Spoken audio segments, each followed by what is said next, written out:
प्रपत्यङ्गपञ्चकम् अथ मङ्गलं भगवन्तं च भगवद्रामानन्दं तथा गुरुं नमस्कृत्य च कुर्वेऽहं सत्यप्रत्यङ्गपञ्चकम् अथ प्रपत्तिमाहात्म्यं सकृदेव प्रपन्नेभ्यो रामो ब्रह्मपरेश्वरः अभयं सर्वभूतेभ्यो ददात्येतत् सुनिश्चितम् अथ प्रपत्तिस्वरूपं रामाय ब्रह्मणे स्वस्य चात्मनो यत् समर्पणं प्रपत्तिरिति तन्नाम प्रोक्तं न्यासविशारदैः न्यासासस्तस्यापरं नाम प्राज्ञवैर्प्रकीर्तितं प्रपत्तेरङ्गभेदा हि स्वीकृताः पञ्चपण्डितैः आनुकूल्यसङ्कल्पः आनुकूल्यस्य सङ्कल्प आद्याममतं बुधैः सम्पाद्य सर्वथा तत्र श्रीरामस्यानुकूलता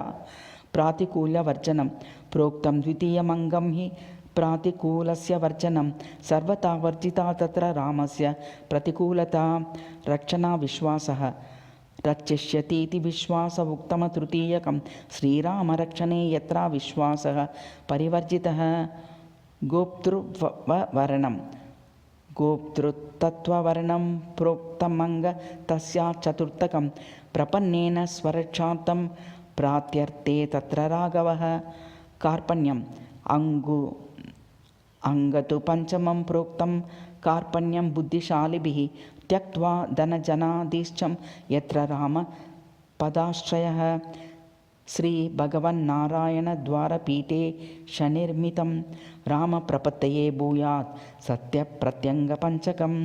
इति श्रीभगवन्नारायणाचार्यप्रणीतं प्रपत्यङ्गपञ्चकं सम्पूर्णम्।